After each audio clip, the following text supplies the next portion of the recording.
there, I'm Natalya, and I'm a beer sommelier and advanced cicerone. I teach people about beer for a living because I believe that beer is simply too delicious to remain undiscovered, and I want to help everyone find their favorite.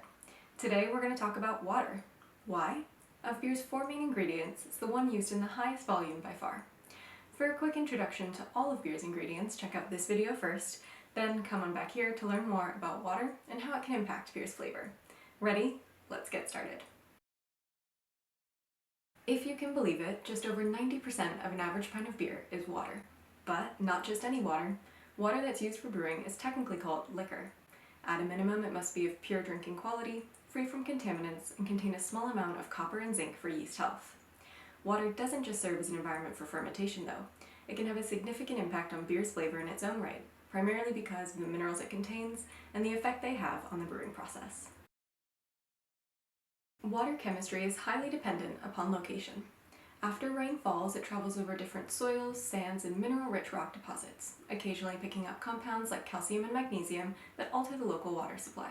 Thanks to their geology, three water profiles have emerged as all important in the history of beer. In this video, we'll explore each of these profiles, where they're found, and the styles they best suit. But first, we're going to say a few words on mineral content and pH, two key aspects of water chemistry. Mineral content tells us if water is best described as hard or soft, based on the quantity and types of minerals it contains. Soft water contains very few minerals, while hard water is mineral-rich.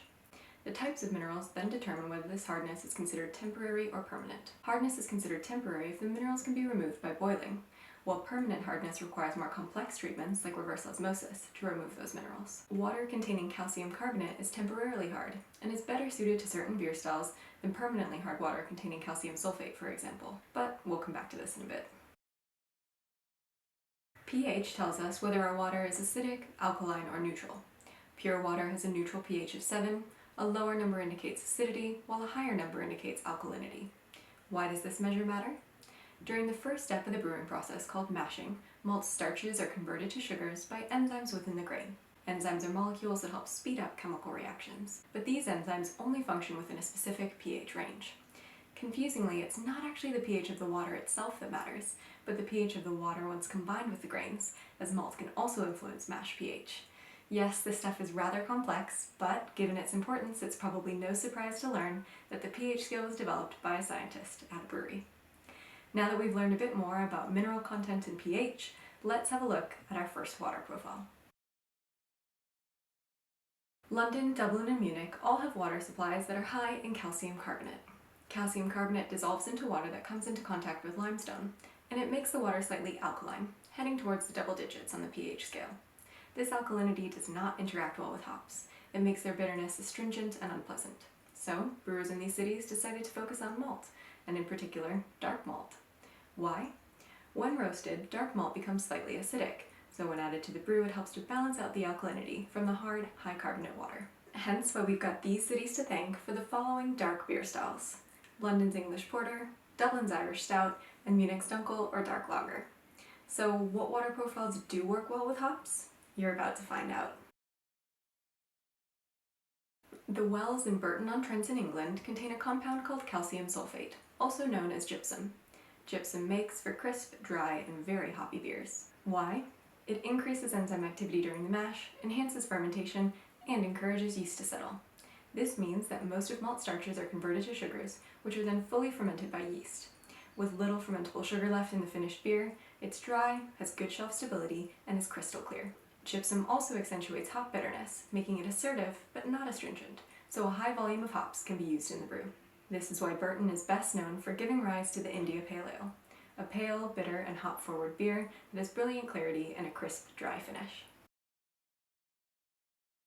Sometimes the best minerals are no minerals at all.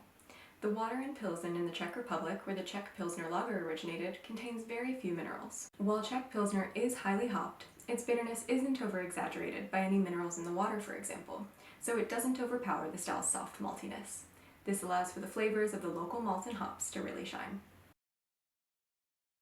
Historically, brewers were limited to their local water source, hence why certain beer styles developed in certain places.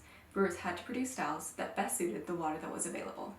But around the turn of the 20th century, our understanding of water chemistry changed. Brewers learned how to alter their water chemistry by adding or removing minerals to best suit the styles they wanted to brew. Want to brew a hop-forward pale ale or IPA like those from Burton, for example? Simply Burtonize your water by adding gypsum. Today, brewers truly can brew any beer style, anywhere.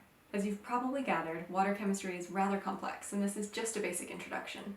But hopefully by learning more about these different water profiles, the impact that water can have on beer's flavor is starting to make a bit more sense. That said though, water's contribution is only one piece of the puzzle. Beer's other ingredients, malt, yeast, and hops, all play their part. To learn more about malt, check out this video here, then be sure to subscribe so you don't miss next week's video on yeast. Thanks for watching!